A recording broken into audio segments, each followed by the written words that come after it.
कैसे हैं सब लोग। पेज नंबर 43 डिस्कस करते हैं। मेरे नोट्स मेरे यूट्यूब चैनल पे गिवन है, वहाँ से डाउनलोड कर सकते हैं और अपने साथ में नोट्स का प्रिंट आउट लेकर के बैठें।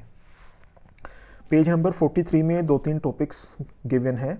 सबसे पहला है thermal equilibrium and thermodynamic equilibrium.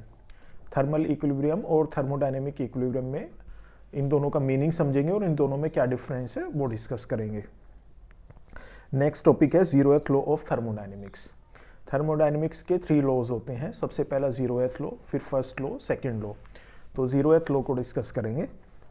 इसके बाद है heat, internal energy and work. इन तीनों में आपस में क्या कनेक्शन है, हीट में, इंटरनल एनर्जी में और वर्क में, ये समझेंगे। इसके बाद इंडिकेटर डायग्राम है। इंडिकेटर डायग्राम किसे कहते हैं ये सीखेंगे। फिर वर्क डन बाय और ऑन ए थर्मोडायनेमिक सिस्टम। कोई थर्मोडायनेमिक सिस्टम अगर एनवायरनमेंट के ऊपर वर्क करे या फिर एनवायरनमेंट थर्मोडायनेमिक सिस्टम के ऊपर वर्क करे तो इसमें जो वर्क होता है उस वर्क का एक्सप्रेशन सीखेंगे। इस वर्क को कैसे कैलकुलेट करते हैं वो सीखेंगे। इसके बाद है work done in a cyclic process. Cyclic process क्या होती है और कोई साइक्लिक प्रोसेस में जो वर्क डन होता है उसे कैसे कैलकुलेट किया जाता है ये सीखेंगे। नेक्स्ट है first law of thermodynamics. First law of thermodynamics क्या होता है, इसका मैथमेटिकल एक्सप्रेशन क्या है, मीनिंग क्या है, ये सीखेंगे। इसके बाद स्पेसिफिक हीट एक टॉपिक है। ये पहले के पेजेस में हमने पहले भी डिस्कस किया है, लेकिन इसको एक लाइन में एक कॉन्सेप्ट समझ लेंगे, स्पेसिफिक हीट किसे कहते हैं। तो चलिए एक एक करके सभी टॉपिक्स को डिस्कस करते हैं। सबसे पहला topic is thermal equilibrium and thermodynamic equilibrium. तो सबसे पहले इनका मतलब समझते हैं। थर्मल इक्विलिब्रियम 2 वर्ड से मिलकर बना है, थर्मल और इक्विलिब्रियम। इसमें जो इक्विलिब्रियम वर्ड है उस इक्विलिब्रियम का मतलब तो हम समझते हैं when many forces are applied और many parameters are involved and they are counter balancing each other so that no net force exist.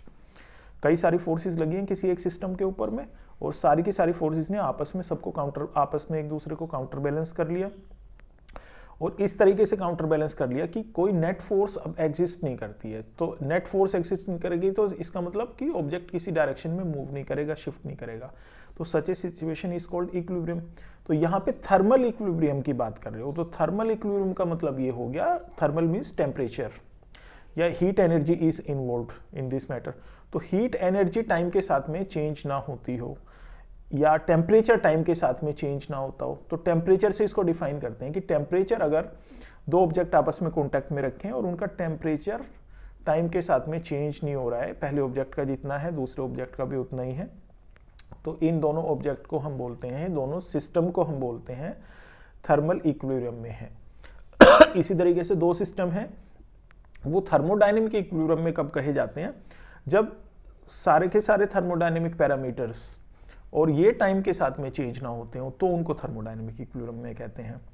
केवल एक पैरामीटर टेम्परेचर अगर टाइम के साथ कांस्टेंट रहता है तो उसे तो कहते हैं थर्मल इक्विलिब्रियम। अगर सारे के सारे थर्मोडायनेमिक पैरामीटर्स, अब सारे के सारे कौन कौन से हैं, मैक्रोस्कोपिक पैरामीटर्स 4-5 हैं। सबसे पहला है जैसे प्रेशर है, वॉल्यूम है, टेम्परेचर है, मास है। तो ये चारों के चारों अगर टाइम के साथ में चेंज नहीं होते तो इस तरह के इक्विलिब्रियम को हम थर्मोडायनेमिक इक्विलिब्रियम कहते हैं। 2 systems are in thermal equilibrium if they are at same temperature। दोनों सिस्टम का टेम्परेचर सेम है अगर तो उनको थर्मल इक्विलिब्रियम में कहा जाता है। 2 systems are in thermodynamic equilibrium if macroscopic variables pressure, volume, temperature and mass m of the system does not change with time। ये चारों के चारों मैक्रोस्कोपिक पैरामीटर अगर टाइम के साथ में चेंज नहीं होते तब हम सिस्टम को थर्मोडायनेमिक इक्विलिब्रियम में कहते हैं। Zeroth law of thermodynamics. अब थर्मोडायनेमिक्स के 3 लॉज हैं। तो सबसे पहला जीरोथ लॉ होता है, उसके बाद फर्स्ट है, फिर सेकंड है। तो जीरोथ लॉ को डिस्कस करते हैं। तो जीरोथ लॉ ये कह रहा है कि अगर 3 सिस्टम है हमारे पास ए बी सी और आपस में पहले 2 सिस्टम आपस में कॉन्टैक्ट में है और बाद के 2 आपस में कॉन्टैक्ट में है, यानी कि जैसे ए और बी आपस में कॉन्टैक्ट में है और बी और सी आपस में कॉन्टैक्ट में है। कॉन्टैक्ट में होने का मतलब है कि ये थर्मोडायनेमिक थर्मल इक्विलिब्रियम में है। ए और सी आपस में कॉन्टैक्ट में भी नहीं है। कॉन्टैक्ट से मतलब है थर्मल कॉन्टैक्ट। थर्मल कॉन्टैक्ट का मतलब हो गया when heat energy can exchange from one system to another system. तो ए और सी आपस में कॉन्टैक्ट में नहीं है, लेकिन ये फिर भी फिर भी आपस में ये थर्मल इक्विलिब्रियम में एग्जिस्ट कर लेते हैं, थर्मल इक्विलिब्रियम अटेन कर लेते हैं। इस लॉ को हम जीरोथ लॉ कहते हैं। तो इसको एक डायग्राम के हेल्प से आसानी से समझा जा सकता है। देखिए एक डायग्राम मैंने बना रखा है, इसमें 3 सिस्टम बनाए हुए हैं। एक सिस्टम ए है, एक सिस्टम बी है, एक सिस्टम सी है। A and C are in thermal equilibrium. A C के साथ में थर्मल इक्विलिब्रियम में है, B and C are in thermal equilibrium, B C के साथ में थर्मल इक्विलिब्रियम में है। ए और बी आपस में थर्मल इक्विलिब्रियम में नहीं है, इनमें थर्मल कांटेक्ट में ही नहीं है। इनके बीच में जो वॉल लगी है वो एडियाबैटिक वॉल है, उससे होकर के हीट एनर्जी एक्सचेंज नहीं हो सकती। ए और बी के बीच में तो थर्मल इक्विलिब्रियम होना नहीं चाहिए फिर, लेकिन ए और सी के थर्मल इक्विलिब्रियम में होने से और बी और सी के थर्मल इक्विलिब्रियम में होने से ए और बी भी थर्मल इक्विलिब्रियम में हो जाते हैं। This is zeroth law of thermodynamics. Next है heat internal energy and work. तो इसमें एक इंटरनल एनर्जी का कॉन्सेप्ट हम समझ लेते हैं। सबसे पहले इंटरनल एनर्जी का मतलब होता है कोई सिस्टम है, उसके पास में इंटरनली जितना एनर्जी होती है, तो उसके मॉलिक्यूल्स के पास एनर्जी होगी। एनर्जी 2 तरीके की हो सकती है, काइनेटिक एनर्जी हो सकती है, पोटेंशियल एनर्जी होती है। तो जो आइडियल गैसेस होती हैं उसमें मॉलिक्यूल्स को काइनेटिक थ्योरी के एजम्पशन होते हैं 7-8। तो उसमें काइनेटिक थ्योरी के जो एजम्पशन है उसमें एक एजम्पशन ये भी है कि आइडियल गैस में आपस में मॉलिक्यूल्स में इंटरेक्शन नहीं होता है। Molecule sufficiently distance, large distance पे होते हैं, so that they do not interact with each other. तो आपस में इंटरेक्ट नहीं करते हैं, तो उनके बीच में कोई पोटेंशियल एनर्जी नहीं होती। तो जो भी उनके पास एनर्जी है एंटायरली काइनेटिक एनर्जी है due to their velocity only. तो उनके पास में जितना ज़्यादा वेलोसिटी है, इसका मतलब उनकी काइनेटिक एनर्जी उतना ज़्यादा है।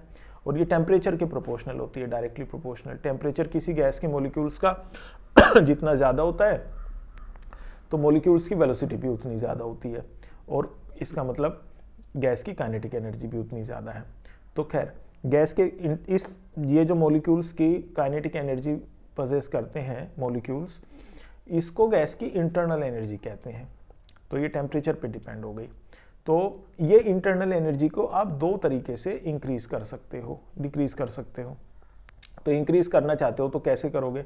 एक तो आप उसको डायरेक्ट हीट एनर्जी सप्लाई कर दो बाय इंक्रीजिंग इट्स टेम्परेचर। तो आप देखोगे कि गैस के मॉलिक्यूल की काइनेटिक एनर्जी बढ़ जाएगी। काइनेटिक एनर्जी बढ़ने का मतलब हो गया कि उसकी इंटरनल एनर्जी बढ़ गई। तो पहला तरीका क्या हुआ, आपने हीट एनर्जी डायरेक्ट ही सप्लाई कर दी। दूसरा तरीका भी हो सकता है, आप हीट एनर्जी सप्लाई ना करके इस गैस के ऊपर कुछ वर्क करें। तो वर्क कर सकते हैं, किसी तरीके से कर सकते हैं। जैसे फॉर एग्जांपल आप अपने दोनों हैंड्स को रब करते हैं, तो ये आपने वर्क किया है। तो ये वर्क करने से आप देखते हैं कि हीट एनर्जी प्रोड्यूस हो जाती है और टेम्परेचर इंक्रीज हो जाता है। तो वर्क करने से भी टेम्परेचर इंक्रीज हो जाता है। तो इससे भी गैस की इंटरनल एनर्जी को इंक्रीज किया जा सकता है। तो 2 तरीके से आपने गैस की इंटरनल एनर्जी को इंक्रीज करना सीखा। सबसे पहला तरीका by directly supplying some heat energy to it, और दूसरा तरीका by doing some work on it. तो यहाँ एक डायग्राम बना करके मैंने समझा रखा है। एक सिलेंडर में एक गैस कंटेन्ड है और यहाँ एक पिस्टन लगा है। पिस्टन एक स्ट्रिंग के साथ में जा कर के पुली से होता हुआ एक मास के साथ में कनेक्ट है। तो आप ये मास पे आप इस मास को इंक्रीज अगर आप करें तो ये पिस्टन ऊपर की तरफ शिफ्ट होगा, और ऊपर की तरफ शिफ्ट होने से इस गैस के ऊपर वर्क होगा।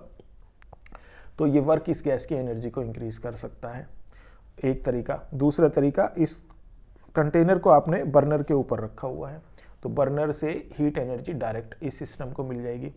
तो इस केस में भी सिस्टम की इंटरनल एनर्जी, यानी सिस्टम अंदर जो गैस है उसकी इंटरनल एनर्जी इंक्रीज हो सकती है। तो ये दूसरा तरीका है इसकी इंटरनल एनर्जी को इंक्रीज करने का। There are 2 ways to increase internal energy of a system. सबसे पहला, place the system on a gas burner. आप सिस्टम को एक गैस बर्नर के ऊपर प्लेस कर दें तो उसकी इंटरनल एनर्जी इंक्रीज हो जाएगी। और दूसरा तरीका, put A hand blender in the system and work on it. कोई मैकेनिकल वर्क आपने गैस के ऊपर में किया बाय सम हैंड ब्लेंडर, और ये मैकेनिकल वर्क करने से उसकी इंटरनल एनर्जी इंक्रीज हो जाती है। This is the second way to increase internal energy. तो ये इस तरीके से आपने हीट, इंटरनल एनर्जी और वर्क में आपस में कनेक्शन देखा कि भाई हीट से इंटरनल एनर्जी में इंक्रीज हो जाती है, तो इन दोनों में आपस में कनेक्शन है। वर्क करने से भी इंटरनल एनर्जी इंक्रीज हो जाती है, तो वर्क का भी, और हीट और वर्क ये दोनों भी आपस में इक्विवेलेंट होते हैं। 4.2 एक फैक्टर रहता है, तो उससे आप हीट एनर्जी को वर्क में कन्वर्ट कर सकते हैं, और जूल में और कैलोरी में कनेक्शन रहता है।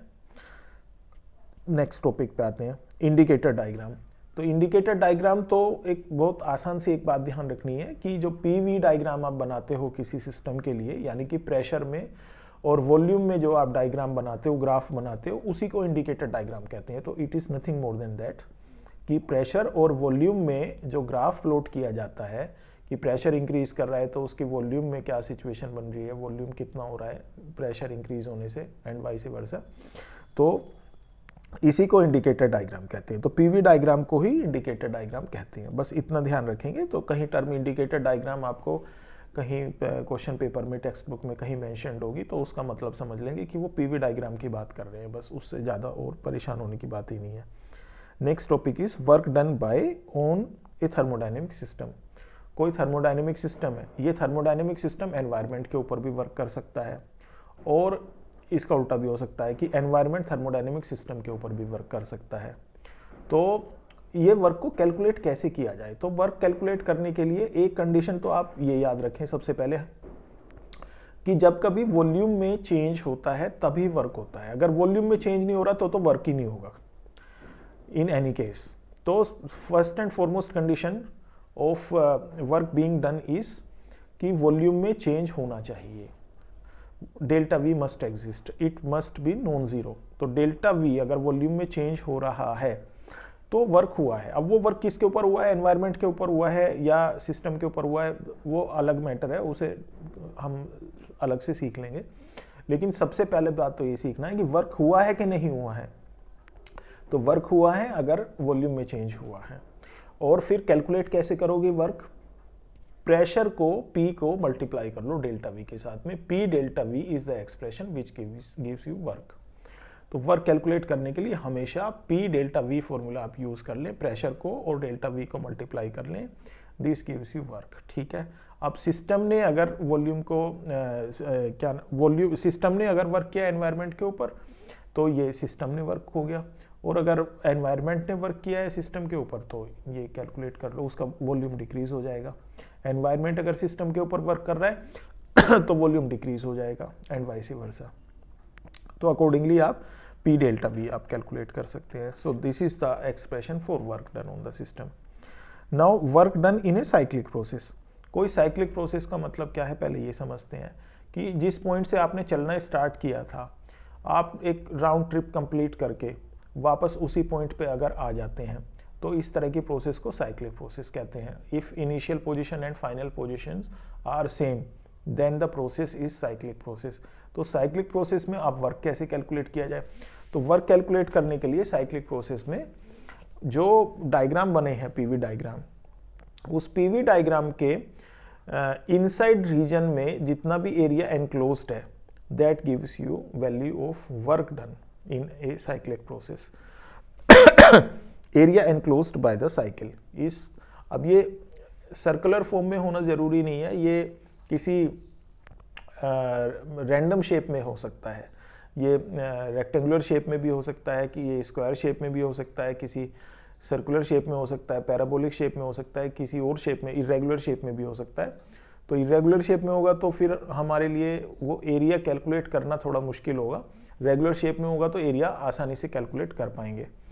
तो एनीवे वर्क का जो एक्सप्रेशन है, यानी वर्क का जो मैग्नीट्यूड है जो कैलकुलेट होके आएगा, वो एरिया के बराबर ही होगा हमेशा। आपका जो इसमें टास्क है वो तो सिर्फ इतना ही है कि आपको area enclosed in that cycle वो आपको कैलकुलेट करना है, बस वो आपको वर्क बता देगा। ठीक है। तो this is how you calculate work done in a cyclic process. अब फर्स्ट लॉ ऑफ थर्मोडायनेमिक्स की बात करते हैं। D Q is equal to D U plus D W, this is first law of thermodynamics. D Q is equal to D U plus D W, this is first law of thermodynamics. तो यहाँ पे ये क्या क्या parameters हैं, D Q क्या है, dq is the heat energy, du is internal energy, dw is work done। तो आपने जितना भी हीट एनर्जी प्रोवाइड की dq, that heat energy is consumed in two things. सबसे पहली, या तो गैस की इंटरनल एनर्जी को इंक्रीज कर देगी, अगर कुछ इंटरनल एनर्जी इंक्रीज हुई है तो that increase in internal energy is du। दूसरा, कोई वर्क करना होगा तो वो वर्क हो जाएगा, तो dw is the work done. तो केवल इन दो चीज़ों में, केवल इन दो थिंग्स में ये हीट एनर्जी खर्च होगी जो आपने सप्लाई की थी। तो आपने जितना हीट एनर्जी सप्लाई की है, that heat energy is denoted by dq। और ये किन दो चीज़ों में ये खर्च हो रही है? ये दो चीज़ों में खर्च हो रही है, एक तो गैस की इंटरनल एनर्जी को इंक्रीज करने में, या फिर सिस्टम के ऊपर, सिस्टम एनवायरनमेंट के ऊपर जो वर्क कर रहा है उसमें। ठीक है, तो इसको हम कहते हैं the first law of thermodynamics, and it is mathematically denoted as dq is equal to du plus dw। ठीक, अब इसमें कई बारी जो है माइनस dw भी लिखा होता है, तो उससे हमें कंफ्यूजन नहीं होना है। dw का जो मीनिंग है वो हमें ध्यान में रखना है। तो dw की डेफिनेशन क्या है? If dw is the work done by the system on the surrounding, तो वो dq एनर्जी से ही आएगा, तो प्लस लेना है आपको।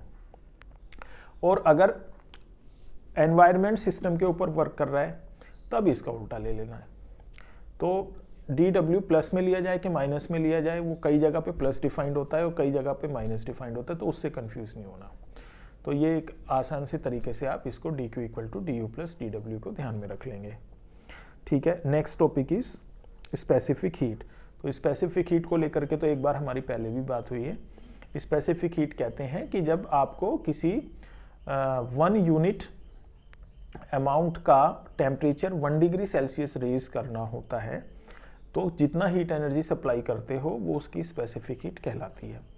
तो इसमें जो ये 1 यूनिट अमाउंट है, इसको दो तरीके से लिया जा सकता है। 1 यूनिट मास ले सकते हो, यानी कि 1 kg मास, SI यूनिट की अगर बात कर रहे हो तो, और फिर 1 यूनिट मोल ले सकते हो, यानी कि 1 मोल। तो अगर मोल लेते हो तो इसको मोलर स्पेसिफिक हीट कहते हैं, और मोल नहीं ले रहे हो, सिर्फ मास ले रहे हो, तो अब इसको स्पेसिफिक हीट कहते हैं। तो SI यूनिट में लेते हो तो हीट एनर्जी सप्लाइड वो जूल में मेजर होती है। तो टेम्परेचर 1 डिग्री सेल्सियस रेज करना है, तो 1 डिग्री सेल्सियस टेम्परेचर रेज करने में अगर आपने सब्सटेंस 1 kg ले रखा है, तो जितना भी हीट एनर्जी सप्लाई करनी पड़ती है, that much energy is called its specific heat.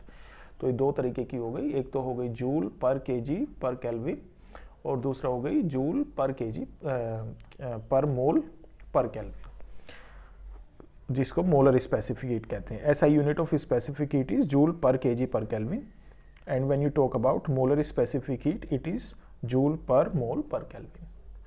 तो आई होप ये टॉपिक आपको क्लियर हो गए होंगे। इसमें एक दो न्यूमेरिकल्स मैंने दे रखे हैं, वो अपनी प्रैक्टिस के लिए कर लेंगे। चलिए नेक्स्ट टॉपिक के साथ में नेक्स्ट पेज पे कंटिन्यू करेंगे।